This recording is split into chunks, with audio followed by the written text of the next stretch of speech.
Royal college பேப்பரில் 6வது கேள்வி.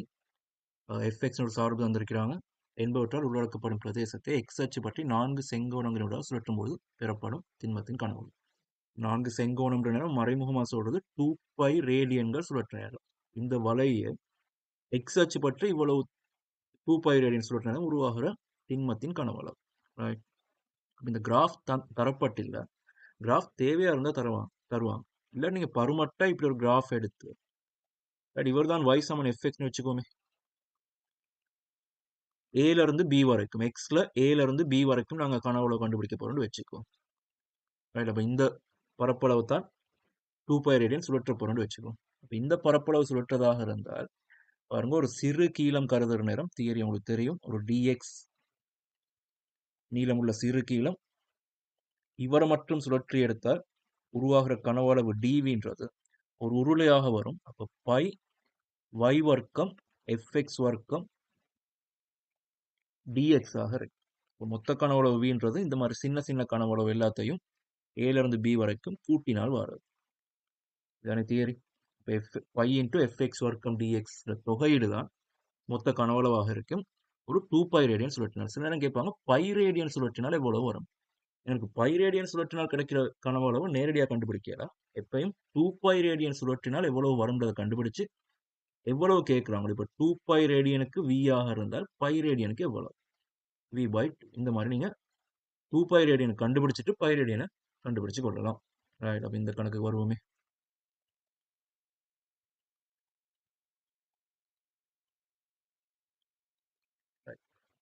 fx சமன் 3x சக ஒன்றின் கீழ் x வர்க்கம் சக ஒன்ற வர்க்கம் மூலம். இப்போ மொத்த கனவளவுன்ற நேரம் பரமட்ட தேவன்ற ஒரு படம் வரைஞ்சிக்கும், வரையாட்டியும் பிரச்சனை இல்லை. x சமன் 0ன்றது இந்த கோடு, x சமன் 1ன்றது இவர், சாரி x சமன் 0ன்றது இந்த கோடு, y சமன் 0ன்றது இந்த கோடு, x சமன் 1ன்றது இந்த கோடு, y சமன் fxன்றது இந்த வலை. இப்போ இந்த பரப்பளவு தான் 2π ரேடியன் சுழற்றி எடுக்கலாம். இப்போ மொத்த கனவளவு vன்றது டிரெக்டா சமன்பாடு போடலாம். பை fx வர்க்கம் இப்போ 3x சக ஒன்றின் கீழ் x வர்க்கம் சக ஒன்று. வர்க்கமூலத்தின் வர்க்கம்ன்றது வர்க்கமூலம் இல்லாம ஆயிடும். எங்க இருந்து எங்க வரைக்கும் தொகையிட போறோம் எக்ஸ்ட்ரா பெருமானம் 0ல இருந்து 1 வரை. இதுவே y அச்சு அடைக்கிற பரப்பளவு கேட்டிருந்தால் இதே மாதிரி தான் எக்ஸை எழுவாய் மாற்றிட்டு அங்கால எங்களுக்கு தேவையான மாதிரி லிமிட்டை போட்டு எடுத்துக்கொள்ளலாம். ரைட், y அச்சு அடைக்கிற பரப்பளவு இப்போ உங்களுக்கு சமன்பாடு இப்படி வரும். f of y dy வரும். ரைட், அதே விஷயம் தான், பெரிய அளவு கஷ்டம் இல்லை. இவர தொகையிட நேரம் பாருங்க, 3x சக ஒன்றின் கீழ் x வர்க்கம் சக உண்டு. இவரை நீங்க 3x கீழ் x வர்க்கம் சக உண்டாகவும் 1 கீழ் x வர்க்கம் சக உண்டாகவும் எழுதிக்கிறோம். பை அப்படியே வெளியே வச்சுக்குவோம். இப்போ 3x கீழ் x வர்க்கம் சக உண்டு 0 to 1 dx சக 1 கீழ் x வர்க்கம் சக உண்டு dx 0 இருந்து 1 வரை. ரைட், எப்பயும் பார்க்கணும், எந்த ஒரு கணக்கு செய்யறாலும் வகையீட்டை தொடர்படுத்தி எடுக்கலுமா, கீழுள்ளவரோட வகையீடு மேல இருக்கிறாரா, இல்லாட்டி வர்க்கமூலத்துக்கு உள்ளுக்குள்ளவரோட வகையீடு மேல இருக்கிறாரா, ரைட், அல்லது ஒரு சார்புட வகையீடு பக்கத்திலே காணப்படுதா, அந்த மாதிரி வகையீடுகளை தொடர்படுத்தி பார்க்கணும். இப்போ எக்ஸ் வர்க்கம் சக ஒன்றின் வகையீடு 2x, மேல 3x இருக்குமாக இருந்தால் நான் 3 கீழ் 2 ஒன்று வெளியெடுக்கிறேன். 3 கீழ் 2 ஒன்று வெளியெடுத்தால் தொகையீட்டுக்கு உள்ளால 2x வரும். கீழே x வர்க்கம் சக ஒன்று 0 to 1. இப்ப கீழுள்ளவரோட வகையீடு மேல இருக்கு. இப்ப நேரடியாக லொன்னுக்கு தூக்கி போட்டு விட்டுலாம். 0 to 1 1 கீழ் 1 plus x வர்க்கத்தின் தொகையீடு எங்களுக்கு தெரியும், வளமையான பழக்கமான தொகையீடு தான். tan இன்வர்ஸ் உள்ளுக்கு வரும். பை 3 கீழ் 2 இவரை தொகையிட்டால் ln x வர்க்கம் சக 1 வரும், 0ல இருந்து 1 வரை, சக இவரை தொகையிட்டால் tan இன்வர்ஸ் x என்று வரும், 0 to 1 வரை.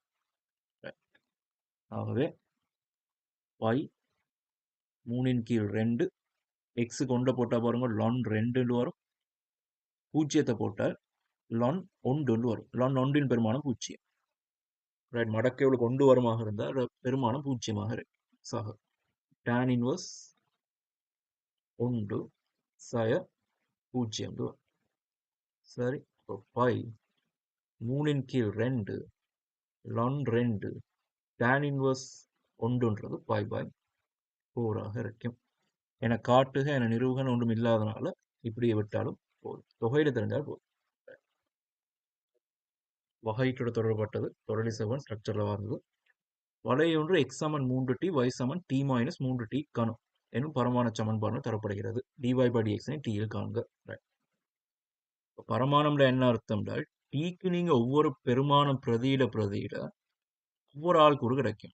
டீக்கு நீங்க 0 போட்டால் எக்ஸ்ட்ரா பெருமானம் 0, அது மாதிரி வைட பெருமானம் 0. டீக்கு 1 போட்டால் எக்ஸ்ட்ரா பெருமானம் 3, வைட பெருமானம் சய 2. இந்த மாதிரி எந்த பெருமானம் போடலாம், சய 1 போடலாம், பின்ன பெருமானங்கள் போடலாம்.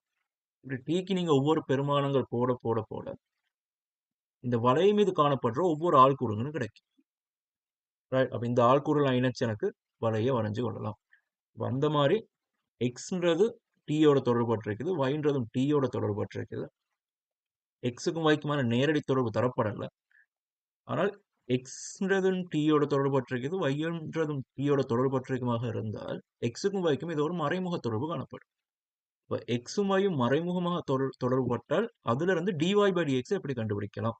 ரைட், செயின் ரூலை பயன்படுத்தலாம். உங்களுக்கு தெரியும், செயின் ரூலை பயன்படுத்தி இந்த கணக்கை செய்ய பாருங்க. எக்ஸ் சமன் 3t, y சமன் t மைனஸ் 3t கணம். இப்போ செயின் ரூலை பயன்படுத்தி dy by dx கண்டுபிடிக்க போறோம். ஃபர்ஸ்டா dx by dt கண்டுபிடிப்போம். dx by dtன்றது 3, dy by dtன்றது 1 சய 9 t வர்க்கமாக இருக்கு. ஆகவே dy by dxன்றது செயின் ரூலின் படி dy by dt தர dt by dx ஆக இருக்கு. அல்லது dy by dt இன் கீழ் dx by dt போடலாம். ரைட், இவரால் பிரிச்சு வரதுதான். அப்ப dy by dtன்றது 1 சய 9 t வர்க்கம் கீழே dt by dxன்றது 1 இன் கீழ் 3 ஆக இருக்கு. அப்ப இதான் dy by dx. t யில் காண்க. முடிஞ்சு. t சமன் 1 இன் கீழ் 3 ஆக தொடர்லி சமன்பாடுகளை காண்க. t சமன் 1 இன் கீழ் 3 ஆகிற நேரம் தொடர்லி செவ்வன் கண்டுபிடிக்கணுமாக இருந்தால் dy by dxன்றது தொடர்படுத்திறனை தரும். எந்த ஒரு புள்ளியிலையும் காணப்படுற இந்த வலை மீது காணப்படுற எந்த ஒரு புள்ளியையும் எடுத்தால் அந்த புள்ளியில காணப்படுற தொடர்படுத்திறன் தான் dy by dx. அப்ப dy by dxன்றது t சார்புல வந்திருந்தால் t இன் ஒவ்வொரு பெருமானத்துக்கும் அந்தந்த புள்ளிகள்ல வர்ற தொடர்படுத்திறன்களை கண்டுபிடிச்சு கொள்ளலாம். உதாரணத்துக்கு tக்கு நான் 1 போட்டால் ஒரு x ஆள்கூறு ஒரு y ஆள்கூறு கிடைக்கும். அப்ப வலையில அந்த t சமன் 1 ஆகுமான புள்ளியில இது x ஆள்கூறு இது y ஆள்கூறாக இருந்தால் t சமன் 1 போட்ட நேரம் இப்ப இந்த புள்ளியில வரையப்படுற தொடர்படுத்திறன் தான் இந்த dy by dx. 1 சய 9 t வர்க்கத்தின் கீழ் 3. ரைட், அப்ப t சமன் 1 இன் கீழ் 3 ஆகிற நேரம் எனக்கு தொடர்லி செவ்வன் கண்டுபிடிக்கணுமாக இருந்தால் ஒரு நேர்கோட்டின் சமன்பாட்டை கண்டுபிடிக்க ஒரு ஆள்கூறும் படித்திறனும் தெரிஞ்சால் போதும். t சமன் 1 இன் கீழ் 3 ஆகிற நேரம் எக்ஸ் ஆள்கூற பாருங்க 1 இன் கீழ் 3 போட்டால் 1 ஆக இருக்கு. y ஆள்கூற பாருங்க 1 இன் கீழ் 3 சய 1 இன் கீழ் 3 சய 3 தர 1 இன் கீழ் 27 வரும். அப்போ 9 போமாசி எடுத்தால் 3 சய போமாசி 9 வரும். இப்போ 3 சய 1 2 இன் கீழ் 9 வரும். y ஆள்கூறு. ரைட், அப்ப தொடர்லி செவ்வன் கண்டுபிடிக்கணுமாக தொடர்லிக்கமா செவ்வன் சமன்பாடு கண்டுபிடிக்கணுமா இருந்தால் t சமன் 1 இன் கீழ் 3ல dy by dx அடையாளத்தை கண்டுபிடிக்கும். தொடர்லிக்கு செங்குத்தான கோடு தான் செவ்வன். அப்ப தொடர்லிப்படுத்திறன் தெரியுமாக இருந்தால் செவ்வன் படுத்திறனை கண்டு வரலாம். அப்ப dy by dx பாருங்க, tக்கு நான் 1 இன் கீழ் 3 போட்டால் 1 சய 9 தர 1 இன் கீழ் 9 கீழ் 3 வரும், 0 வரும். இப்ப தொடர்லிப்படுத்திறன் 0 இருந்தால் பாருங்க ஒரு வலையில ஏதோ ஒரு புள்ளி காணப்படுது. அந்த புள்ளியில நான் ஒரு தொடர்லி வரைகிற நேரம் படித்திறன் 0 வரணும். படித்திறன் 0 கோடுகள் x அச்சுக்கு சமாந்தரமான கோடுகள். ரைட், படித்திறன் 0 கோடுகள் x அச்சுக்கு சமாந்தரமான கோடு. அப்ப x அச்சுக்கு சமாந்தரமான கோடுகள்ல y ஆள்கூறு மாறாம வரும். உதாரணத்துக்கு y சமன் 2ன்ற கோட்டுல படித்திறன் 0, y ஆள்கூறு 2 கூடாக இப்படி மாறிக்கொண்டே போகும். ரைட், அப்ப dy by dxன்றது 0 இருந்தால் t சமன் 1 இன் கீழ் 3ன்ற புள்ளியில வரையப்படுற தொடர்லி படித்திறன் 0, அதாவது x அச்சுக்கு சமாந்தரமாக போகும். அப்ப y ஆள்கூறு மாறாம போகும். இப்ப t சமன் 1 இன் கீழ் 3ன்ற புள்ளியில y ஆள்கூறு 2 இன் கீழ் 3 இருந்தால் தொடலிச் சமன்பாடு y சமன் 2 கீழ் 9ஆகவே மாறாம போய்க்கொண்டிருக்கு. எக்ஸ் அச்சுக்கு சமாந்தரமாக போய்க்கொண்டிருக்கு. இப்ப செவ்வன் என்ற நேரம் தொடலி எக்ஸ் அச்சுக்கு சமாந்தரமாக போகுமாக இருந்தால் செவ்வன்றது y அச்சுக்கு சமாந்தரமாக போகும். இல்ல செங்குத்து ரெண்டு பேரும் ஒன்றுக்கு ஒன்று செங்குத்தாக வரணும். ரைட்? அப்ப y அச்சுக்கு சமாந்தரமான கோடுல எக்ஸ் ஆல் கூறு மாறாம இருக்கு. டி சமன் 1 கீழ் 3 ஆகிற நேரம் எக்ஸ் ஆல் கூறு 1 இருந்தால் செவ்வன் சமன்பாடு எக்ஸ் சமன் 1 வந்துருக்கு. ரைட்? ஆகவே dy by dx பூஜ்ஜியம் வந்துடாலும் யோசிக்கிறதில்ல, முடிவிலி வந்துடாலும் யோசிக்கிறதில்ல. முடிவிலி வருமாக இருந்தால் dy by dxன்றது முடிவிலி வருமாக இருந்தால் அது y அச்சுக்கு சமாந்தரமான கோடுன்னு அர்த்தம். ரைட்? எக்ஸ் அச்சு நேர்த்திசையோட π/2ன்ற கோணம் வந்தால் tan π/2 முடிவிலின்னு வரும். ரைட்? இப்போ பூஜ்ஜியம் வந்தால் எக்ஸ் அச்சுக்கு சமாந்தரமான கோடு, முடிவிலின்னு வந்தால் y அச்சுக்கு சமாந்தரமான கோடு. சமன்பாடுகளை காண்க. அதுவும் சரி. இவ்வளையில் குழிவுத்தன்மை மாறும் புள்ளிகளின் ஆள்கூறுகளை காண்க. ஒரு வளையிட குழிவுத்தன்மைன்றது இரண்டாம் வகையிட்ட பயன்படுத்தி இருக்கலாம். ரைட்? டி வர்க்கம் y கீழ் dx வர்க்கம் சமன் பூஜ்ஜியமாகிற புள்ளிகள்ல குழிவுகள் வரலாம். குழிவுகள் விபத்திகள் வரலாம். ரைட்? விபத்திகளுக்கு அங்காலையும் இங்காலையும் குழிவுகள் மாறுபடுமாக இருந்தால் இந்த புள்ளி விபத்தி புள்ளின்னு சொல்லலாம். ரைட்? அப்ப விபத்தி புள்ளிக்கு அங்காலையும் இங்காலையும் தான் குழிவுகள் பெரும்பாலும் மாறுபட்ட மாதிரி வந்திருக்கும். ரைட்? இல்லாட்டி இன்னொரு மாதிரி சொல்றதாக இருந்தால் டி வர்க்கம் y கீழ் dx வர்க்கத்தின் அடையாளம், ரைட்? டி வர்க்கம் y கீழ் dx வர்க்கத்தின் அடையாளம் பெரிது பூஜ்ஜியமாக இருந்தால் இதுக்கு மேல் குழிவுன்னு சொல்லுவாங்க. ரைட்? மேல் குழிவுன்னு சொல்லுவாங்க. டி வர்க்கம் y கீழ் dx வர்க்கம் சிறிது பூஜ்ஜியமாக இருந்தால் இதுக்கு கீழ் குழிவுன்னு சொல்லுவாங்க. பெயர்கள் குழப்பிக் கொள்றதுல டி வர்க்கம் y கீழ் dx வர்க்கம் பெரிது பூஜ்ஜியமா இருந்தால் மேல் குழிவு, சிறிது பூஜ்ஜியமா இருந்தால் கீழ் குழிவு. இந்த மேல் குழிவுன்றதும் கீழ் குவிவுன்றதும் ஒரே அர்த்தம் தான். ரைட்? மேல் குழிவுன்றதும் கீழ் குவிவுன்றதும் ஒரே அர்த்தம் தான். அதே மாதிரி கீழ் குழிவுன்றதும் மேல் குவிவுன்றதும் ஒரே அர்த்தம் தான். ரைட்? அப்ப டி வர்க்கம் y கீழ் dx வர்க்கத்தின் அடையாளம் பிளஸ்ஸா இருந்தால் மேல் குழிவு, மைனஸா இருந்தால் கீழ் குழிவு. இப்ப எப்படி செய்யறாலும் எனக்கு டி வர்க்கம் y கீழ் dx வர்க்கம் தேவைப்படுது. சரி? இப்ப டி வர்க்கம் y கீழ் dx வர்க்கம் தேவைப்படுமாக இருந்தால் நான் யார்ல இருந்து அவரை கண்டுபிடிக்கலாம்? ஒரு நாளும் டி வர்க்கம் y கீழ் dx வர்க்கம்ன்றது டி வர்க்கம் y கீழ் dt வர்க்கம் தர டி வர்க்கம் t கீழ் dx வர்க்கம்ன்ற மாதிரி ரெண்டாம் வகையீட்டுக்கு வராது. செயின் ரூல்ன்றது முதலாம் வகையீட்டுக்கு மட்டும்தான் சரியா வரும். dy by dx Saman dy by dt தர dt by dx. இது மட்டும்தான் சரியா வரும்.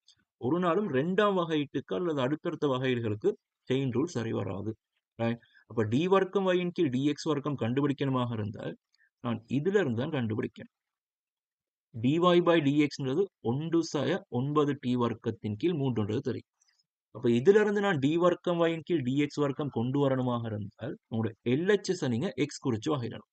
அப்ப இங்கால பக்கம் x குறிச்சு வகையிட்டால் அங்கால பக்கமும் x குறிச்சு தான் வகையிடணும். அப்ப ரெண்டு பக்கமும் நான் x குறிச்சு வகையிட இங்கால பக்கம் டி வர்க்கம் y கீழ் dx வர்க்கம் வரும். அங்கால பக்கம் வகையிட நேரம் பாருங்க 1 கீழ் 3 வரும் 6. 1 வகையிட்டால் 0 வரும். சாய 9 தர டி வர்க்கம். அப்ப டி வர்க்கத்தை நான் எக்ஸ் குறிச்சு வகையிட போறேன், கவனமா இருக்கணும். அப்ப டி வர்க்கத்தை எக்ஸ் குறிச்சு வகையிடக்குள்ள ஃபர்ஸ்ட் அடுக்க வகையிடணும். அடுக்க வகையிட்டால் 2t வரும். அடுத்து உள்ளுக்குள்ள டீயை வகையிடணும். டீயை வகையிட்டால் வருங்க dt by dxன்னு வரும். ரைட்? இதுவே நான் இங்கால பக்கம் டி குறிச்சு வகையிட்டு இருந்தால் இங்கால பக்கம் டி குறிச்சு வகையிடணும். அப்ப சாய 18t மட்டும் தான் வந்துருக்கு. ரைட்? இங்கால உள்ள சார்பு நான் எக்ஸ் குறிச்சு வகையிடுறேன். டீன்ற வரை எக்ஸ் குறிச்சு வகையிடுறோம். இப்ப டீன்ற வரை எக்ஸ் குறிச்சு வகையிட நேரம் பழமையான வகையிட மறுத்தால் சாய 9 அப்படியே இருக்கும். அடுத்த வகையிட்டால் 2t வரும். உள்ளுக்குள்ள டீயை வகையிட்டால் dt by dxன்னு வரும். ரைட்? அப்ப இந்த பெருமானங்கள் பிரதிட்டா பாருங்க. சாய 18t இன் கீழ் 3 தர dt by dx நாங்கள் ஏற்கனவே கண்டு வச்சோம். dt by dxன்றது 1 கீழ் 3ஆக இருக்கும்.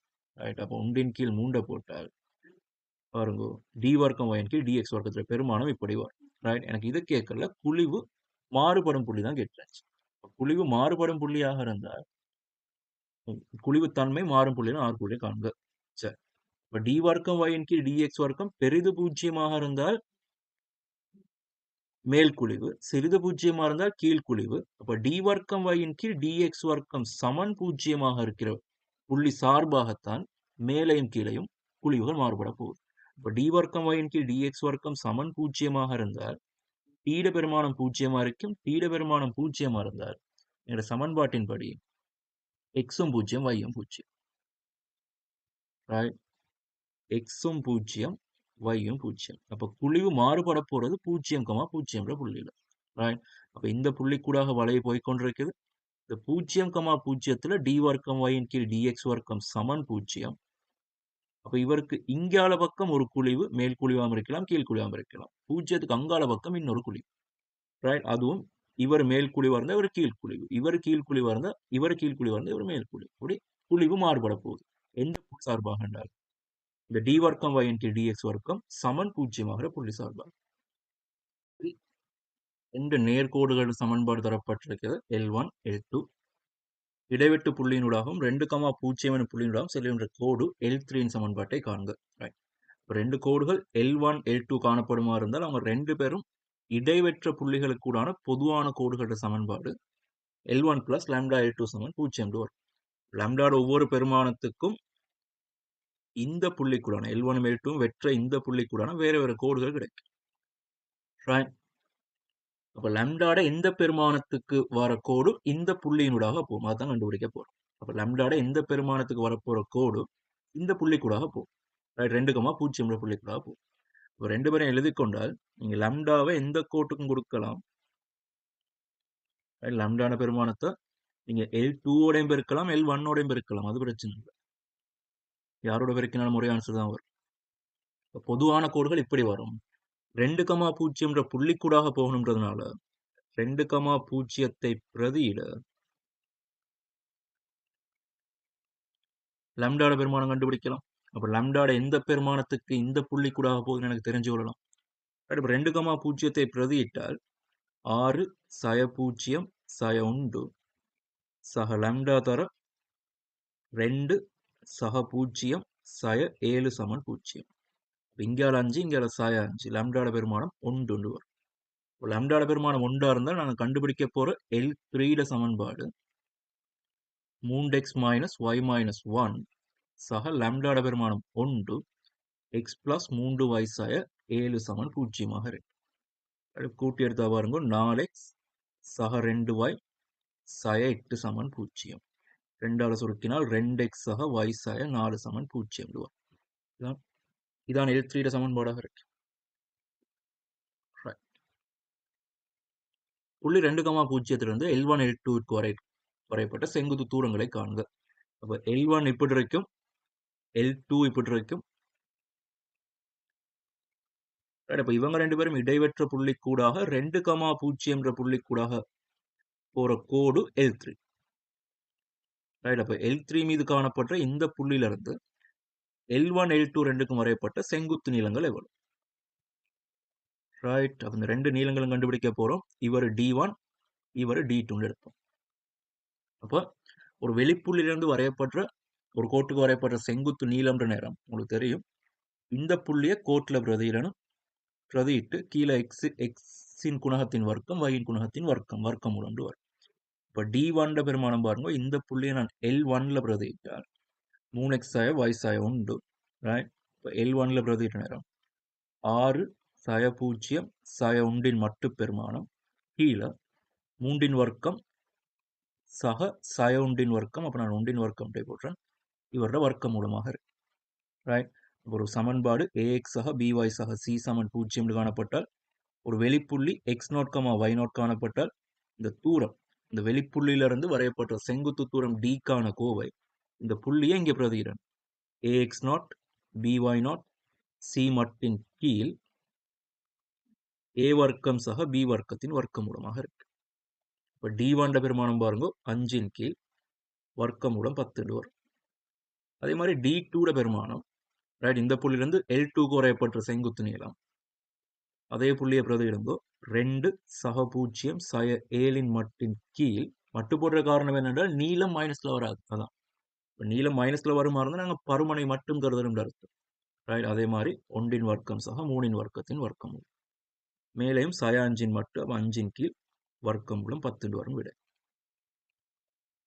கேள்வி S சமன் 0 எனும் வட்டத்தின் பரப்பளவு 9 பை. இவ்வட்டத்தின் இரு விட்டங்கள் x ஆக y சாய 5 எனில் S சமன் 0 இன் சமன்பாட்டை காண்க. Right. வட்டத்தின் பரப்பளவு தரப்பட்டிருக்கிறது. ஒரு வட்டத்தின் சமன்பாடு கண்டுபிடிக்கணுமா இருந்தா எனக்கு மையமும் ஆரையும் தெரியுமாக இருந்தால் சமன்பாடு தெரியும். வட்டத்தின் பரப்பளவு 9 பாயிண்ட் தரப்பட்டிருந்தால் பாருங்க, ஒரு வட்டத்தின் பரப்பளவுக்கு சமன்பாடு பையார் வர்க்கம் தானே. பையார் வர்க்கம்ன்றது 9 பாய்க்கு சமம். அப்ப ஆறு வர்க்கம்ன்றது 9க்கு சமனா இருக்கும். 6 பெருமானம் நேர்பெருமானம் மட்டும்தான் வரலாம், 3ஆக இருக்கு. அப்ப ஆர் சமன் 3ன்றது ஆரைன்றது தெரியும். அப்ப ஆரைட பெருமானம் தெரியும், மையம் தெரியுமாக இருந்தால் சமன்பாடு தெரியும். அப்படிதானே. இப்போ மையத்தை கண்டுபிடிக்க என்ன செய்யறால் பாருங்க, இரு விட்டங்கள் தரப்பட்டிருக்கு. ஒரு வட்டம் காணப்படுது. அந்த வட்டத்தின் 2 விட்டங்கள் இடைவெற்ற புள்ளி கட்டாயம் மையமாக இருக்கு. வேணா விட்டம்ன்றது மையத்துக்கூடாக போற கோடு. இப்ப இந்த விட்டத்தின் மீதும் இந்த விட்டத்தின் மீது மையம் காணப்படும். அப்ப இந்த 2 விட்டங்களும் மையத்துக்கூடாக போகும்ன்றதுனால இந்த 2 சமன்பாட்டுடையும் தீர்வு மையமாக காணப்படும். ரைட். அப்ப எக்ஸ் ஆக y சாய 5 சமன் 0 கோட்டுடையும் எக்ஸ் சாய y சாய 1 சமன் 0 கோட்டுடையும் வெட்டு புள்ளிதான் எங்கட மையமாக இருக்க போறார். அப்போ 1ஐயும் 2ஐயும் கூட்டி 2ஆல பிரிச்சால் எக்ஸ்ட்ரா பெருமானம் பாருங்க 3 வரும். அது மாதிரி எக்ஸ்ட்ரா பெருமானம் 3ஆக இருந்தால் வைட பெருமானம் 2 வரும். ரைட். ஆகவே மையத்தினால் கூறு மையம் 3,2ஆக இருக்கு.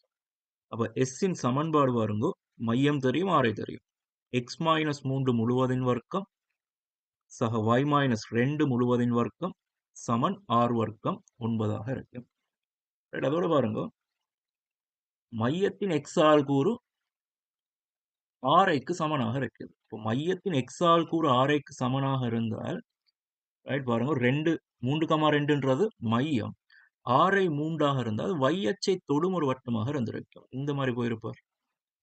ரைட். அப்ப மையம் 3,2, y அச்சிலிருந்து மையத்துக்கான தூரம் 3. ஆகவே இந்த தூரம் 3ஆக இருக்கும், ஆரைக்கு சமனாக இருக்கும். ரெண்டு பேர் y அச்சை தொட்டு கொண்டு இங்கிருந்து இவருக்கான தூரம் 3, x அச்சை வெட்டி கொண்டு ஒரு வட்டமாக இருக்கு. இந்த தரவு தேவைப்பட்டா பயன்படுத்திக்குவோம். இது ஒரு y அச்சை தொடும் வட்டம். சரிதானே. ரைட். P ஆனது வட்டத்துக்கு வெளியே உள்ள புள்ளியாக காட்டுக. ரைட். அப்ப இந்த சமன்பாடு நான் கொஞ்சம் சுருக்க வேண்டிய தேவை வராதுன்னு நினைக்கிறேன். பீன்ற ஆள்கூறு சாய 1, சாய 1. இப்போ பீட ஆள்கூறு சாய 1, சாய 1 தரப்பட்டிருக்குது. ஒரு வட்டம் சார்பாக ஒரு புள்ளியிட தானம்ன்றது இந்த புள்ளிக்கும் மையத்துக்கும் இடைப்பட்ட தூரம் டீன்றது ஆரையை விட பெருசா இருந்தால் வட்டத்துக்கு வெளியே புள்ளி, ஆரைக்கு சமனா இருந்தால் வட்டத்தின் மீது புள்ளி, ஆரையை விட சின்னதாக இருந்தால் வட்டத்துக்கு உள்ளால் புள்ளி. ஒரு வட்டம் சார்பாக ஒரு புள்ளியிட தானம்ன்றது வட்டத்தின் மையத்தையும் அந்த புள்ளியையும் இணைக்கிற கோட்டின் நீளம் டீன்றது வட்டத்தின் ஆரையை விட பெருசா இருந்தால் வட்டத்துக்கு வெளியே புள்ளி, ஆரைக்கு சமனா இருந்தால் வட்டத்தின் மீது, ஆரை விட சின்னதாக இருந்தால் வட்டத்துக்கு உள்ளாண்டு அர்த்தம். ரைட். அதை பயன்படுத்தி நாங்கள் செஞ்சு கொண்டு போகலாம். அதே மாதிரி வட்டம் சார்பாக ஒரு கோட்டின் தானம் 2 முறைகள்ல செய்யலாம். மையத்திலிருந்து வட்டத்தின் மையத்திலிருந்து இந்த கோட்டுக்கான செங்குத்து தூரம் d0ன்றது ஆரையை விட பெருசா இருந்தால் வட்டத்துக்கு வெளியே கோடு, ஆரைக்கு சமனாக இருந்தால் வட்டத்தை தொட்டு கொண்டு போகும் தொடலியாக அமையும், ஆரையை விட சின்னதாக இருந்தால் வெட்டி கொண்டு போகும். இல்லாட்டி இந்த நேர்கோட்டின் சமன்பாடு y சமன் mx ஆசின்னு இருக்கும். இந்த வட்டத்தின் சமன்பாடும் தெரியும், x வர்க்கம் y வர்க்கம்னு ஒரு சமன்பாடாக வரும். இப்ப இவரை கொண்டு வந்து இந்த வட்டத்துல நான் பிரதியிட்டார், இந்த yக்கு பதிலாக mx ஆசின்னு பிரதியிட்டார், எஸ்ன்ற முழு சமன்பாடும் x வர்க்கத்திலான ஒரு இருபடி சமன்பாடாக மாறும். இப்ப இவருடைய டெல்டா பெருமானம் பெரிது 0 இருந்தால் இந்த வட்டமும் இந்த நேர்கோடும் 2 இடத்துல வெட்டுறதா அர்த்தம், அதாவது இடை வெட்டும்னு சொல்லலாம். டெல்டா பெருமானம் சமன் 0 இருந்தால் ஒரே ஒரு தீர்வு வர்றதா அர்த்தம், அதாவது ஒரே ஒரு இடத்துல தான் இந்த வட்டமும் நேர்கோடும் சந்திக்கிறதா அர்த்தம். ஆகவே தொடலியாக அமையும். டெல்டா சிறிது 0 2 பேரும் சந்திக்கவே இல்லைன்ற அர்த்தம், ஆகவே வெட்டாம போகுன்ற அர்த்தம். ரைட். ஒரு வட்டம் சார்பாக ஒரு புள்ளியிட தானம், நேர்கோட்டின் தானம், அதே மாதிரி இன்னொரு வட்டத்தின் தானம், அதெல்லாம் கொஞ்சம் பார்த்துக்குவோம். இப்போதைக்கு கேள்விக்கு வரும். பீன்ற புள்ளி வந்து வட்டத்துக்கு வெளியே காணப்பட்டுன்னு நிறுவ சொல்லியிருக்கிறது. மையத்துக்கும் இந்த வட்டத்தின் மையம் நான் சீன்னு எடுக்கிறேன். இப்ப சிபிட நீளம் பாருங்க 3 சாய 1. அப்போ முழுவதின் வர்க்கம் 2 சக ஒன்று முழுவதின் வர்க்கம் இவரோட வர்க்கம் மூலம் 2 புள்ளிகளுக்கு இடைப்பட்ட தூரம். அப்ப 4 வர்க்கம் சக 3 வர்க்கத்தின் வர்க்கம் மூலம் 5ன்றது வரும். ரைட், உங்களோட ஆரை 3ன்றதுனால சிபின்றது ஆரையை விட பெரிது. ஆகவே வட்டத்திற்கு வெளியே புள்ளி. வட்டத்திற்கு வெளியே புள்ளி. இந்த வட்டம் சார்பாக அவர் ஒரு வெளிப்புள்ளியாக அமைவார். இப்போ அடுத்த பகுதி கேட்கிறோம். அடுத்த பகுதி பீலிருந்து வட்டத்துக்கு வரையப்பட்ட தொடுநாணின் சமன்பாடு. ரைட், இப்ப பீன்றது ஒரு வெளிப்புள்ளின்றது தெரியும், வட்டம் எஸ் என்ற சமன்பாடு தெரியும். ரைட், இதான் எஸ் சமன் 0. இப்ப பீன்ற புள்ளி வட்டத்துக்கு வெளியே காணப்படும் தெரியும். தொடுநான்றது என்னென்றால் இந்த வட்டத்துக்கு ஒரு வெளிப்புள்ளியிலிருந்து 2 தொடலி வரையலாம். இந்த மாதிரி 2 தொடலி வரையலாம். சரியா வரல பாருங்க. ஒரு வெளிப்புள்ளிலிருந்து 2 தொடலிகள் வரையலாம். ரைட், இந்த 2 தொடலிகளும்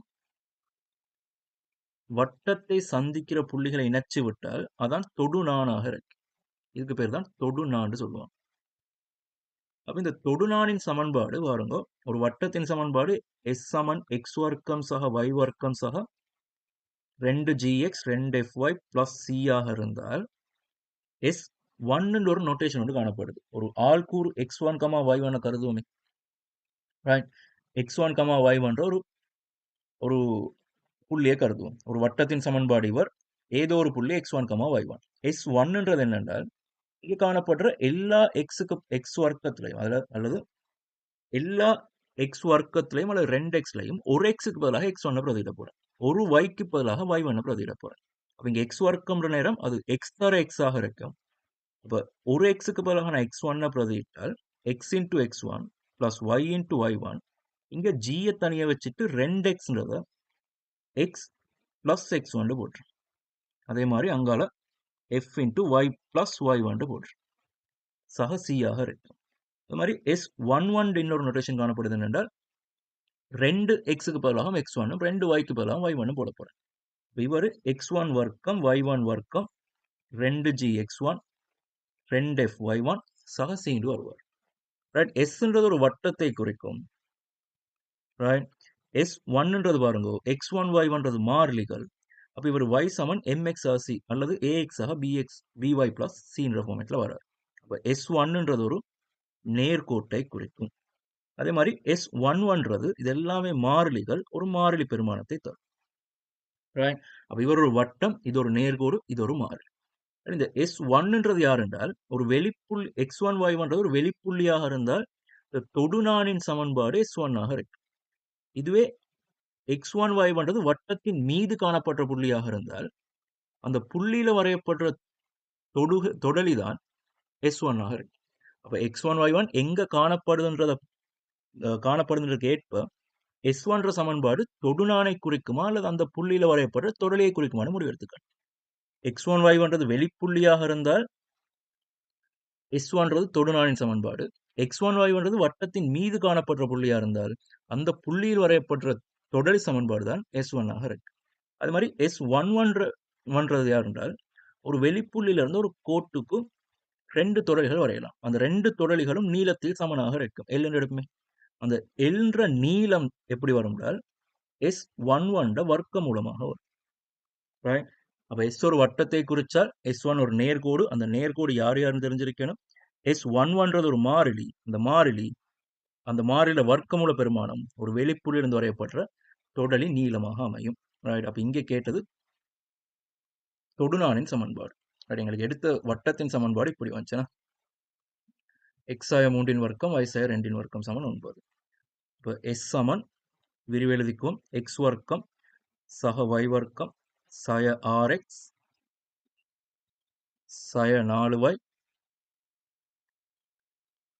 ரைட், மாறிலிகள் பாருங்க, இங்க ஒரு 9 வரும், இந்த 9ஓட கேன்சல், இங்க ஒரு 4 வரும். சக 4 சமன் 0. இதான் வட்டத்தின் சமன்பாடு. இப்போ பீன்ற புள்ளி சய உண்டு சய உண்டு ஒரு வெளிப்புள்ளி. அப்ப இந்த புள்ளியிலிருந்து வரையப்பட்ட தொடுநானின் சமன்பாடுன்றது ஒரு எக்ஸுக்கு பதிலாக -1 ஒரு yக்கு பதிலாக -1 பிரதியிட்டோம். இப்ப தொடுநானின் சமன்பாடு x into -1 plus y into -1 சக சய 3 தர ரைட் சய 3 தர 2xன்னு வந்திருக்கும். அந்த 2xல ஒரு xக்கு பதிலாக x1 ஒரு xக்கு பதிலாக xஐ வச்சுக்கோம். அங்காலையும் சய 2 தர y -1 என்று வரும். சக 4 சமன் 0 ரைட். ஆகவே சுருக்கி எடுத்தால் இங்க ஒரு -x இங்க ஒரு -3x -4x வரும். இங்க ஒரு -y இங்க ஒரு -2y -3y வரும். சக 3 சக 2 சக 5 சக 9 சமன் 0 வரும். அப்போ ஒழுங்குபடுத்தி எடுத்தால் ஒழுங்குபடுத்தணும் கட்டாயம் இல்லை, எனக்கு காட்டுகன்னு சொல்லதானே. அப்போ நீங்கள் விருப்பமான வடிவத்தில் விட்டுறலாம். இதான் தொடுநானின் சமன்பாடாக இருக்கு. கேள்வி, முக்கோணி ஏபிசியில் வழக்கமான குறிப்பேட்டில் a cos வர்க்கம் c/2 c எனில் கூட்டல் விருத்தில் அமைந்திருக்குமென காட்டுக. அடுத்து இன்னொரு பாட்டும் கேட்கப்பட்டிருக்கு. அப்புறம் முக்கோணிக்கு நீங்க சைன் விதி கொஸ் விதி எதை பயன்படுத்துறாலும் கோணங்கள் முழுமையாக இருக்கணும். அதாவது அரைவாசி கோணங்கள்லாம் இல்லாம சைன் ஏ கொஸ் பி அந்த மாதிரி தொடர்புகள் வரணும். அதனால பொதுவான ஒரு முடிவாக நினைவு வச்சுக்கோங்க, இந்த சைன் வர்க்கம் கொஸ் வர்க்கங்கள் தொடர்பு பற்ற நேரம் ரைட், இவரை நீங்க சைன் வர்க்கம் x/2 நீங்க மடங்கு கோணமாக 1/2 1 - cos x எழுதி கொள்ளலாம். இந்த வர்க்கம்ன்ற பிரச்சனையும் இல்லாம ஆகிரும், உள்ளுக்கு வர x/2 பிரச்சனையும் இல்லாம ஆகிரும் ரைட். அது மாதிரி cos வர்க்கம் x/2 தான் எங்களுக்கு 1/2 1 + cos x இப்படி ஒரு முழுமையான கோணமாக எழுதிக்கொள்ளும். இப்போ வர்க்கங்கள் வரக்கூடிய சுருக்கல் பிரச்சனைகள் எல்லாம் எனக்கு கொஞ்சம் இல்லாமக்கி கொள்ளலாம். தேவைப்பட்ட இந்த மாதிரி மாற்றிக் கொள்ளலாம்ன்றதை கொஞ்சம் தலையில வச்சுக்கோங்க ரைட். அதே நேரம் சைன் விதி கொஸ் விதி எல்லாமே முழுமையான கோணங்கள் தான் தொடர்படும். ஒரு முக்கோணி தொடர்படுமாக இருந்தால் முக்கோணி ஏபிசின்ற நேரம் நீங்க எப்படியோ சைன் விதி அல்லது கொஸ் விதியை பயன்படுத்திதான் கணக்கு செய்யப்படும் ரைட். இப்போ சைன் விதி கொஸ் விதி பயன்படுத்துறதா இருந்தால் a/2 c/2க்கு எனக்கு சைன் விதி கொஸ் விதி பயன்படுத்த இயலாம். இப்போ இந்த கோணங்கள் முழுமையானதாக இருக்கணும். a/2 இல்லாம a வரும், c/2 இல்லாம c வரும் ரைட். அப்போ இவங்களை நான் முழுமையான கோணங்களாக மாற்றுறதுக்கு இந்த cos வர்க்கம் c/2 நான் இப்படி போட்டேன் 1 - cos c இன் கீழ் 1 + cos c இன் கீழ் 2ன்னு போடுவோம். அது மாதிரி c தர cos வர்க்கம் a/2க்கு பதிலாக 1 + cos a இன் கீழ் 2ன்னு போடுவோம். அப்போ இது ரெண்டும் சேர்ந்து 3b இன் கீழ் 2க்கு சமனம் ரைட். அப்போ கீழ் உள்ள 2 எல்லாம் வெட்டி விட்டால் ஒரு கணக்கு இப்படி வரும், a + a cos c + c + c cos aன்றது 3bக்கு சமனாக இருக்கு. இப்போ simple a simple b simple c என்பன கூட்டல் விதத்தில் அமைந்திருக்கும் என காட்டுகின்றால் எனக்கு இந்த கோணங்கள் cos c cos a எல்லாம் வராம இருக்கேன். இந்த cos c cos a எல்லாம் இல்லாமக்கிறதுக்கு நான் ஃபர்ஸ்டா a + c இவங்க ரெண்டு பேரும் உண்டா எழுதுறேன். அங்கால a வெளியே வச்சுட்டு இந்த cos c க்கு பதிலாக நான் cos விதிப்படி இப்படி எழுதலாம், a வர்க்கம் சக b வர்க்கம் சய c வர்க்கத்தின் கீழ் 2ab எழுதலாம். இதுதான் cos c ட பருமனாக இருக்கு. அப்போ எல்லாமே ஏபிசிக்கு மாறிடும், simple A simple B simple சில மாறிடும் ரைட். கோணங்கள் எல்லாம் இல்லாம இருக்கும். அது மாதிரி இந்த cos a க்கு பதிலாக போடலாம் b வர்க்கம் சக c வர்க்கம் சய a வர்க்கத்தின் கீழ் 2bc சமன் 3b ஆக அமையும் ரைட். அப்ப இந்த aக்கு இந்த a கேன்சல், இந்த cக்கு இந்த c கேன்சல் ரைட். அப்ப சுருக்கினா பாருங்க, a + c அப்படியே இருக்கட்டும், கீழுள்ள 2 பேருக்கும் 1/2b போமாசி ரைட். 2bன்றது போமாசி. அப்ப 1/2b வெளியெடுத்து விட்டா பாருங்க, இந்த a வர்க்கத்தோட இந்த a வர்க்கம் கேன்சல், இந்த c வர்க்கத்தோட இந்த c வர்க்கம் கேன்சல், மேல 2b வர்க்கம் மிச்சம் ரைட். அப்ப 2b வர்க்கத்துல 2க்கு 2 கேன்சல், இந்த bக்கு இந்த b கேன்சல். ஆகவே a + b + c சமன் 3b வரும். ஒழுங்குபடுத்தி எடுத்தா பாருங்க, a + cன்றது 2bக்கு சமம் ரைட். அப்ப a b c என்பன கூட்டல் விருத்தில் அமையமாக இருந்தால் இந்த முடிவு உங்களுக்கு தெரிஞ்சிருக்கணும். b ல இருந்து a கழிச்சு வர பெருமானம் c ல இருந்து a கழிச்சு வர பெருமானத்துக்கு சமனாக இருக்கு. c ல இருந்து b கழிச்சு வர பெருமானத்துக்கு சமனாக இருக்கு. இப்ப b எல்லாம் ஒரு பக்கம் எடுத்தா பாருங்க, a + cன்றது 2bக்கு சமனா இருக்கு ரைட். அடுத்துள்ள உறுப்புல இருந்து முன்னுக்குள்ள உறுப்பு கழிச்சு வர பெருமானங்கள் சமனாக இருக்கணும், பொது வித்தியாசம் சமனாக இருக்கணும். அப்பதான் அது ஒரு கூட்டல் விருத்தியாக அமையும். அதாவது ஒரு உறுப்பையும் ரைட், இவர் நான் 6வது உறுப்புன்னு சொல்றேனே, அப்ப இவர் tr + 1 இவர் tr + 2. இப்ப tr ஐயும் tr + 1ஐயும் கூட்டுறது 2 மடங்கா இருக்கும் இவர் tr + 2 டிஆரையும் டிஆர் பிளஸ் டூவையும் கூட்டுறது டிஆர் பிளஸ் ஒன்ல 2 மடங்காக இருக்கு. ஏ பிளஸ் சின்றது 2 பி ஆக இருக்கு. அப்படி வந்தால் அது ஒரு கூட்டல் விருத்தி. ரைட்? அப்ப இப்படியே வச்சு ஒரு கூட்டல் விருத்தின்னு சொல்லலாம். இல்லாட்டி இவரை நீங்க ஒழுங்குபடுத்தி எடுத்தா பாருங்க. எப்படி எழுதலாம்? ஒரு பியை இங்கால வச்சுக்கொண்டு ஏ அங்கால தூக்கிட்டு போறேன். அப்ப பி மைனஸ் ஏ சமன் சி மைனஸ் பி. இப்ப பி மைனஸ் ஏ சமன் சி மைனஸ் பி என்றால் அவர் ஏபிசின்ற கூட்டல் விருத்திக்கு அமைய வந்திருப்பார். பில இருந்து ஏ கழிச்சு வர்றது சில இருந்து பியை கழிச்சு வர்றதுக்கு சமனா இருக்கு. அதே மாதிரி ஏபிசி எல்லாம் பெருக்கல் விருத்தியில் அமையுமாக இருந்தால் பியோட ஏயை பிரிக்கிறது சியோட பியை பிரிக்கிறது சமனா இருக்கு. அதாவது ஏயையும் சியையும் பெருக்கி வாரது பி வர்க்கத்துக்கு சமனாக இருக்கு. ரைட்? இந்த முடிவும் நீங்க டிரெக்டா பாவிக்க தெரியணும். ரைட்? ஃபர்ஸ்ட் பார்ட் முடிஞ்சு. முக்கோணின் பக்க நீளங்கள் 1, 2, 3 விகிதத்தில் அமைந்திருக்க முடியாதென காட்டுக. ரைட்? எந்த ஒரு முக்கோணிலும் பக்க நீளங்கள் 1க்கு 2க்கு 3 விகிதத்தில் அமைந்திருக்க முடியாதென காட்டுக. அப்போ ஒரு வேலை செய் பாருங்க. நான் ஏக்கு பதிலாக ஒரு கேண்டு கொடுக்குறேனே. ஏட நீளம் ஒரு கேண்டு வச்சுக்கோமே. இப்போ பீட நீளம் 2K, சீட நீளம் 3K. இந்த மாதிரி ஒரு முக்கோணி வர இயலான்றதை நாங்கள் நிறுவி எடுத்து பார்ப்போம். சரி, பாருங்க. ஏபிசின்றது இந்த நீளங்களாக இருந்தால் கொஸ் ஏக்கான கோவை எப்படி வரும்? பி வர்க்கம் சக சி வர்க்கம் சய ஏ வர்க்கத்தின் கீழ் 2BCன்னு வரும். இப்போ பி வர்க்கம்ன்றது 4K வர்க்கம், சி வர்க்கம்ன்றது 9K வர்க்கம், ஏ வர்க்கம்ன்றது சய கே வர்க்கம், கீழே 2BCன்றது பாருங்க 2 தர 6K வர்க்கம் வரும். ரைட்? இப்போ மேலே 12K வர்க்கம், கீழையும் 12K வர்க்கம், சுருக்கி விட்டால் 1 வரும். இப்போ கொஸ்ஸே சமன் 1 இருந்தால் ஒரு முக்கோணின் பக்கங்கள் ஏட பெருமானம் 0 இல்லாட்டி பை வந்திருக்கலாம். ரைட்? அல்லது பையை விட பெரிய கோணங்கள் வந்திருக்கலாம். இப்போ 0 வந்தாலும் இது ஒரு முக்கோணி இல்லை, பை வந்தாலும் இது ஒரு முக்கோணி இல்லை. ஆகவே ஒரு முக்கோணி பெறப்படாது, பெற முடியாது. ரைட்? அப்ப நீங்க இவரை மட்டும் நிறுவி காட்டினா போதும். நீங்க யோசிக்கலாம், ஏன் நான் கொஸ்ஸே எடுத்தேன்? காஸ் பி எடுத்தால் என்ன பிரச்சனை? காஸ் பியும் எடுத்து பார்ப்போம். இப்போ காஸ் பி எடுத்தால் பாருங்க, காஸ் பின்றது ஏ வர்க்கம் சக சி வர்க்கம் சய பி வர்க்கத்தின் கீழ் 2AC. ரைட்? ஆகவே ஏ வர்க்கம்ன்றது கே வர்க்கம், சி வர்க்கம்ன்றது 9K வர்க்கம், சய பி வர்க்கம்ன்றது 4K வர்க்கம், கீழே 2K தர சின்றது 3K ஆக இருக்கு. அப்ப இப்பயும் பாருங்க 10 6K வர்க்கம், கீழே 6K வர்க்கம், திரும்ப 1 வரும். அப்ப இப்ப பீன்ற கோணம் பொருத்தமில்லாத கோணம். அப்ப இப்படி ஒரு கோணம் வரையலாண்டு எனக்கு சொல்லி விட்டுலாம். இதே மாதிரி காஸ் சியையும் செக் பண்ணி பார்ப்போம். காஸ் சின்ற நேரம் ஏ வர்க்கம் சக பி வர்க்கம் சய சி வர்க்கத்தின் கீழ் 2AB வரும். இப்போ ஏ வர்க்கம்ன்றது கே வர்க்கம், பி வர்க்கம்ன்றது 4K வர்க்கம், சய 9K வர்க்கத்தின் கீழ் 2 தர K தர 2K வரும். மேலே பாருங்க, சய 4K வர்க்கம், கீழே சக 4K வர்க்கம், சய 1 வரும். இது பொருத்தமே இல்லைன்றது நல்லா தெரியும். நாங்கள் மேலொரு பிளவிட்டம் கொஸ்ஸே சமன் 1 இருந்தால் ஏன்றது 0 இல்லாட்டி 2π அல்லது 4π அப்படித்தான் வந்திருக்கு. பாயிண்ட் போட்டுட்டோம், 2πன்னு வந்திருக்கு. ரைட்? அப்போ 0 வரையில 2π கட்டாயம் வரையில. ஒரு முக்கோணத்துல எல்லா கோணங்களும் 180 பாகை விட குறைவாத்தான் இருக்கேன். ரைட்? அப்போ 0ன்ற கோணத்தை எடுத்து எனக்கு ஒரு முக்கோணி வரையலாம். அதே மாதிரி ஃபர்ஸ்ட் சீட பெருமானம் -1 இருந்தால் சீட பெருமானம் π 3π அந்த மாதிரி பெருமானங்கள் வந்திருக்கேன். சி சமன் பையை வச்சுக்கொண்டும் எனக்கு ஒரு முக்கோணி வரையலாம். ஆகவே இந்த விகிதங்களுக்கு அமைய ஒரு முக்கோணி பெறப்படாது, பெற முடியாது.